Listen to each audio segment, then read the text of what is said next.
خیبر پختونخوا میں دہشت گردی کے لیے سازگار سیاسی ماحول فراہم کیا جاتا ہے۔ خیبر پختونخوا میں دہشت گردی کو سیاسی سرپرستی حاصل ہے۔ دہشت گردی کی 80% واقعات خیبر پختونخوا میں ہوئے۔ جو کہتے ہیں آپریشن نہیں ہونے دیں گے، کیا وہ ریاست سے بڑھ کر ہیں؟ D G I S P R lieutenant general Ahmed Sharif Chaudhry کی نیوز کانفرنس، کہا کہ وزیر اعلیٰ خیبر پختونخوا کا بیانیہ کھل کر سامنے آیا۔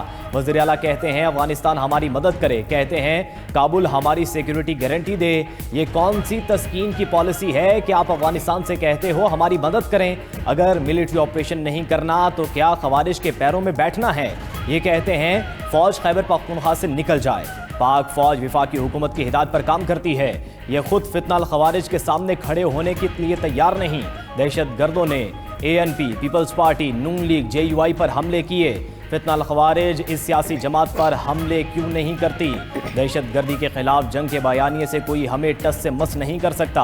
اس معاملے پر تمام سیاسی جماعتیں اور سیکیورٹی فورسز کا ایک ہی بیانیہ ہے۔ اگر ان سے کوئی 2 سے 3 سوال کر لے تو ان کے پاس کوئی جواب نہیں ہوتا۔ یہ فتنہ الخوارج کا منظور نظر بننا چاہتے ہیں۔ ساری پارٹی تو ایک بندے کے ریوالو کرتی، اس وقت بھی پوری حکومت ایک بندے پہ ریوالو کرتی تھی۔ اس وقت بھی ان کو تھا بات چیت کرو، بات چیت کرو، بات چیت کرو، اور وہ جس چیز کے پیچھے پڑ جاتا ہے کہ بات چیت کرو، بات چیت کرو۔ آپ یہ ادارے پہ نہیں لگا سکتے، یہ شخصیات کا کھیل تھا۔ بھائی وہ وزیر اعظم تھا، وہ بااختیار وزیر اعظم تھا، جو بعد میں کہتا ہے میرے پاس تو اختیار ہی کوئی نہیں تھا، میں فیصلہ نہیں کرتا ہوں۔ وہ اتنا بااختیار وزیر اعظم تھا کہ اس وقت تو وہ قوم کے جو آپ کا آرمی چیف ہے اس کو قوم کا باپ بھی ڈکلیئر کر دیا تھا انہوں نے۔ اتنا اختیار تو کسی وزیر اعظم کے پاس نہیں تھا آج تک 1947 سے کہ وہ کسی آرمی چیف کو قوم کا باپ ڈکلیئر کر دے۔ ہمیں تو یہ پتہ ہے کہ قوم کا ایک ہی باپ ہے، قائد اعظم محمد علی جناح۔ وہ با اختیار وزیر اعظم تھا جو اب کہتا ہے کہ وہ بے اختیار تھا۔ وہ اتنا با اختیار تھا کہ اس نے اس وقت کے آرمی چیف کو قوم کا باپ ڈکلیئر کر دیا تھا۔ ہم تو یہ سمجھتے ہیں قوم کا ایک ہی باپ قائد اعظم محمد علی جناح ہے۔ D G I S P R lieutenant general Ahmed Sharif Chaudhry کی نیوز کانفرنس، کہا کہ سابق D G I S I کو سیاست کے لیے استعمال کیا گیا۔ وہ D G I S I کہاں ہے جسے انہوں نے سیاست کے لیے استعمال کیا؟ اس وقت کی حکومت ایک ہی شخص کے گرد گھومتی تھی۔ آج کی حکومت بھی با اختیار ہے اور پہلے کی حکومتیں بھی با اختیار تھیں۔ یہ بیانیہ مضحکہ خیز ہے کہ ہم بے اختیار تھے، کوئی فیصلہ نہیں کر سکتے تھے۔ ایک لیڈر اپنی جماعت کو ماضی میں عامر کی طرح چلاتا رہا۔ مزید بولے کہ پی ٹی آئی قیادت ہر فورم پر دہشت گردی کے خلاف آپریشنز کی مخالفت کر رہی ہے۔ آئین کہتا ہے کہ ملکی خود مختاری اور سالمیت سے بڑھ کر کچھ نہیں، کوئی شخصیت پاکستان سے بڑھ کر نہیں، کسی کی سیاست پاکستان سے بڑھ کر نہیں۔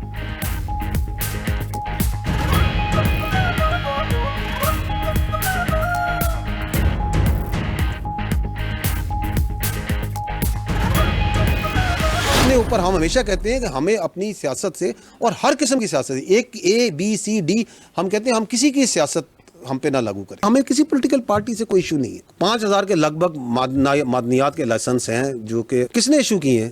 ادھر کیا جی ایچ کیو نے ایشو کیے ہیں، فیڈرل گورنمنٹ نے ایشو کیے ہیں، mines and mineral department Khyber Pakhtunkhwa نے ایشو کیے ہیں۔ جس سیاسی جماعت نے بات کرنی ہے حکومت سے کرے، ہمیں کسی سیاسی جماعت سے کوئی ایشو نہیں، ہمارا کام سیاسی جماعتوں سے بات کرنا نہیں۔ D G I S P R lieutenant general Ahmed Sharif Chaudhry کی نیوز کانفرنس، کہا کہ سیاست سیاسی جماعتوں کا کام ہے، وہ کوئی حل نکال لیں گے، خیبر پختونخوا کو دہشت گردوں کے حوالے نہیں کرنے دیں گے۔ مزید بولے کہ جھوٹ بولا جاتا ہے کہ پاک افواج معدنیات کے لیے آپریشن کر رہی ہے۔ ایسی باتیں کرنے والے سیاستدان دشمنوں سے پیسے لیتے ہیں۔ سیکیورٹی فورسز پر پاکستانی عوام کا حق، حلال کا پیسہ لگ رہا ہے۔ خیبر پختونخوا میں غیر قانونی کانکنی ہو رہی ہے۔ 5000 معدنیات کے لائسنس کی پی حکومت نے کس کو دیے ہیں؟ معدنیات کی دولت امن کے بغیر نہیں نکالی جا سکتی۔ ریاست چاہتی ہے معدنیات کا پیسہ خیبر پختونخوا کے عوام پر خرچ ہو۔ صرف آپ کے پاس نہیں، پورے پاکستان میں معدنیات ہیں۔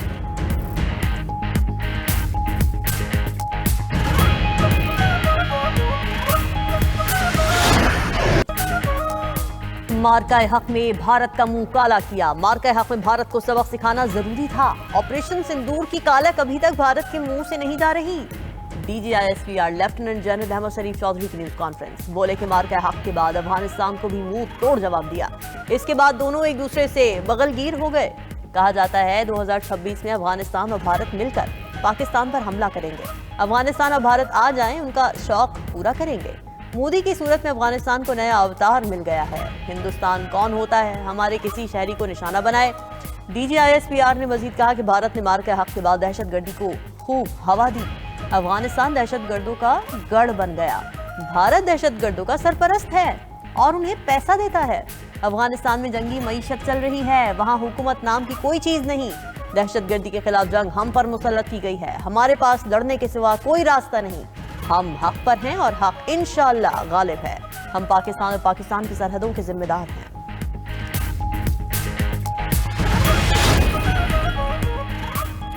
افغان بارڈر بند کرنے سے دہشت گردی میں نمایاں کمی ہوئی، سرحدی بندش کے فوائد نظر آنا شروع ہو گئے۔ D G I S P R lieutenant general Ahmed Sharif Chaudhry کی نیوز کانفرنس کہا کہ افغان طالبان نے افغانستان پر قبضہ کیا ہوا ہے، افغانیوں کو فیصلہ کرنا ہے کہ وہ قابض گروپ کے ساتھ کیسے ڈیل کریں۔ پاکستان کی معیشت افغانستان سے نہیں جڑی ہوئی، بلوچستان میں دہشت گردی کرنے والے ایک دوسرے کے مخالف تھے، دہشت گردوں کے باپ افغان طالبان نے انہیں ایک کر دیا۔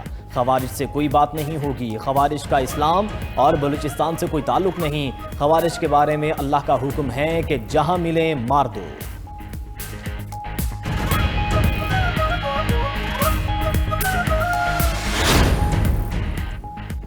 دہشت گردی کے ناصور کو ختم نہ کیا گیا تو کل آپ کے اسکولز، دفاتر اور گلیوں میں دہشت گرد حملے ہو رہے ہوں گے۔ D G I S P R lieutenant general Ahmed Sharif Chaudhry کی نیوز کانفرنس کہا کہ کہتے ہیں باقی ممالک میں افغانستان سے دہشت گردی کیوں نہیں ہو رہی؟ کون سا پڑوسی ملک افغان طالبان سے خوش ہے؟ گزشتہ سال پاکستان میں 27 خودکش بم دھماکے ہوئے، یہ تمام حملے افغانوں نے کیے۔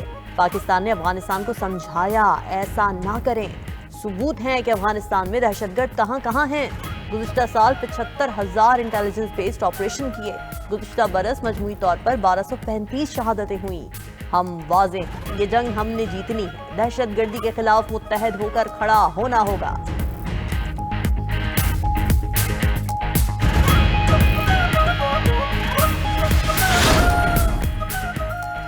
پاکستان کا وینزویلا کی صورتحال پر گہری تشویش کا اظہار، سلامتی کونسل اجلاس میں اظہار خیال کرتے ہوئے پاکستان کے قائم مقام مستقل مندوب عثمان جدون نے کہا کہ کسی ریاست کے خلاف طاقت کے استعمال یا دھمکی سے گریز کرنا چاہیے۔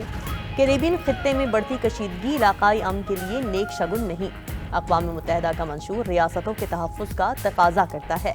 یک طرفہ فوجی کارروائیاں اقوام متحدہ کے منشور اور بین الاقوامی قانون کی صریحاً خلاف ورزی ہیں۔ یک طرفہ کارروائیاں عدم استحکام کو ہوا دیتی ہیں۔ نازک مرحلے پر آگے بڑھنے کا واحد راستہ مکالمہ اور سفارت کاری ہے۔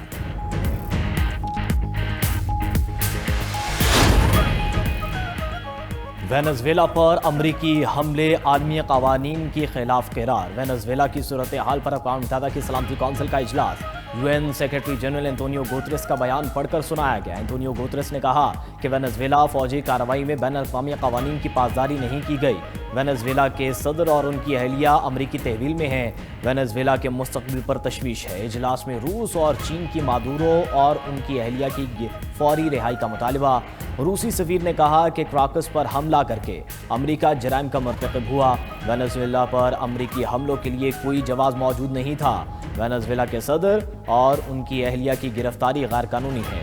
چین کے نائب سفیر نے کہا کہ لاطینی امریکہ کسی کی کالونی نہیں۔ اجلاس میں گفتگو کرتے ہوئے امریکی ایلچی کا حملے کا دفاع، کہا کہ ہم کسی ملک پر قبضہ نہیں کر رہے، مادورو کی گرفتاری سے وینزویلا کا مستقبل بہتر ہوگا۔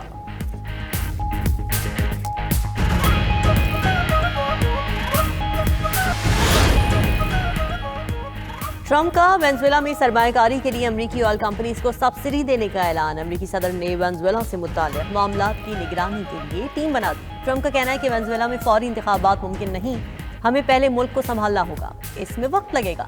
امریکی فوج کو دوبارہ وینزویلا بھیجنے کے لیے قانون سازی کی ضرورت نہیں۔ وینزویلا کے تیل کے انفراسٹرکچر کی بحالی کا منصوبہ 18 ماہ سے بھی کم وقت میں مکمل کیا جا سکتا ہے۔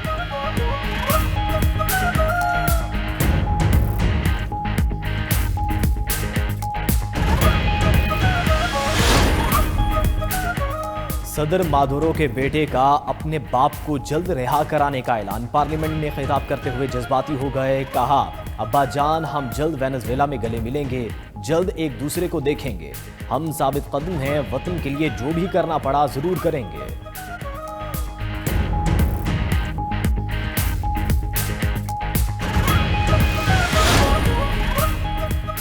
وینزویلین صدر کی گرفتاری کے لیے امریکہ نے مہینوں پلاننگ کی، نکولس مادورو اور ان کی اہلیہ کی گھر سے گرفتاری کی سنسنی خیز تفصیلات، امریکی اخبار کے مطابق انٹیلیجنس ایجنسیز کی مادورو کی ہر نقل و حرکت کی خبر تھی۔ امریکی ایجنٹ یہ بھی جانتے تھے کہ مادورو کمپاؤنڈ کے کس کمرے میں سوتے ہیں۔ آپریشن کے وقت کمپاؤنڈ کے اندر سے درست معلومات ملی۔ امریکی فورسز کا آپریشن اس قدر شدید اور تیز تھا کہ کسی کو سنبھلنے کا موقع نہیں ملا۔ بغیر کسی مزاحمت کے صدر مادورو کو پکڑ لیا گیا۔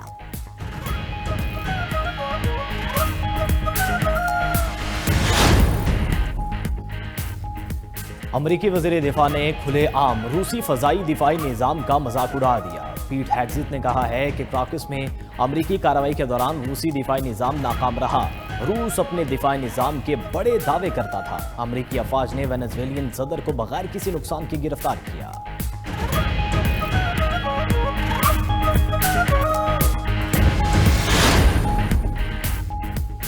وینزویلین صدر کے خلاف کارروائی تاریخ کی مہنگی ترین گرفتاری قرار۔ امریکی نشریاتی ادارے CNN کے تجزیہ کار فرید زکریا کہتے ہیں کہ لاطینی امریکہ میں امریکہ کے خلاف قوم پرستی بڑھنے کا امکان ہے۔ وینزویلا کو سیاسی عدم استحکام اور بین الاقوامی دباؤ کا سامنا ہو سکتا ہے۔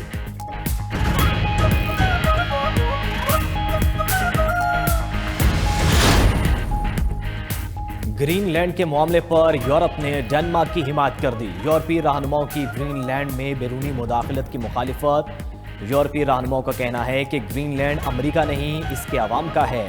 گرین لینڈ کے عوام کے فیصلے کا احترام کیا جائے۔ ادھر ایران نے وینزویلا پر امریکی حملوں کو عالمی قوانین کی خلاف ورزی قرار دے دیا۔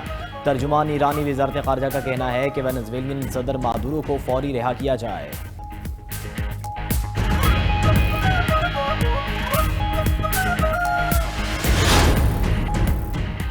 بانی پی ٹی آئی سے اڈیالہ جیل میں بہنوں اور کسی رہنما کی ملاقات نہ ہو سکی۔ داہگل ناکے پر گفتگو کرتے ہوئے chairman P T I barrister Gohar نے کہا کہ مذاکرات کی نوبت 5 بڑوں کی بات تک آ گئی ہے تو نہ ہی سمجھو۔ ہم نے کوشش کی حالات بہتر ہوں، دوسری طرف سے حالات خراب کرنے کی کوشش کی جا رہی ہے۔ اگر بانی سے ملاقات کروائی جاتی تو حالات کچھ اور ہوتے۔ 8 فروری کو پورے پاکستان میں شٹر ڈاؤن ہڑتال ہوگی۔ پارٹی میں اسٹریٹ موومنٹ پر کوئی اختلاف نہیں۔ اپوزیشن لیڈر کے لیے پی ٹی آئی کا اچکزئی کے نام پر اتفاق ہے۔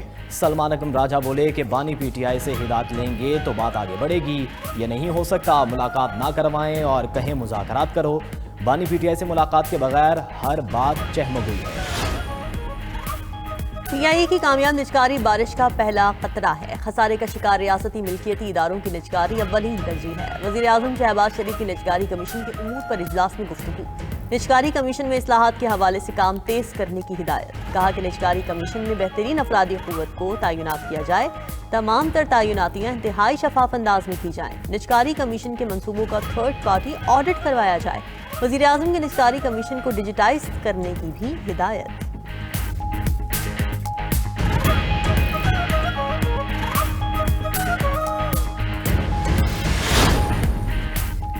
وزیر داخلہ محسن نقوی کا شنگھائی کے شہری منصوبہ بندی کے ہیڈ کوارٹر کا دورہ۔ محسن نقوی کو ویڈیوز اور ماڈلز کے ذریعے شنگھائی کی ترقی کے ماسٹر پلان سے متعلق آگاہ کیا گیا۔ وزیر داخلہ نے جدید سہولتوں سے آراستہ اسٹیڈیم کا ماڈل بھی دیکھا۔ شنگھائی اربن پلاننگ کے نظام میں گہری دلچسپی کا اظہار۔ کہا کہ شنگھائی کی ترقی پر شہر کے لیے قابل تقلید ہے۔ اسلام آباد کو بھی شنگھائی کی طرز پر ڈیولپ کرنا چاہتے ہیں۔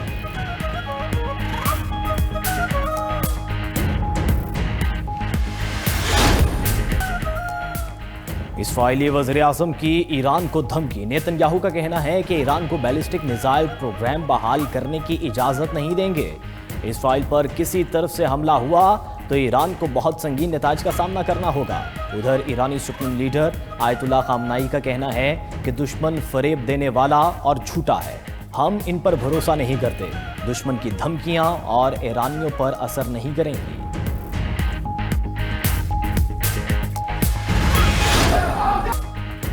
اسرائیلی فورسز کا مغربی کنارے کی یونیورسٹی کے کیمپس پر دھاوا۔ طلبہ پر فائرنگ اور آنسو گیس کے شیل برسائے۔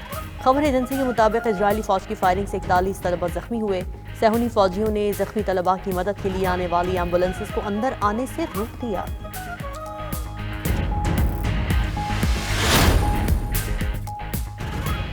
افغان صوبے تخار میں معدنیات نکالنے والی کمپنی کے ملازمین پر حملہ۔ افغان حکام کے مطابق حملے میں 6 افراد ہلاک، 16 زخمی ہو گئے۔ ہلاک افراد میں مقامی اور کمپنی ملازمین شامل ہیں۔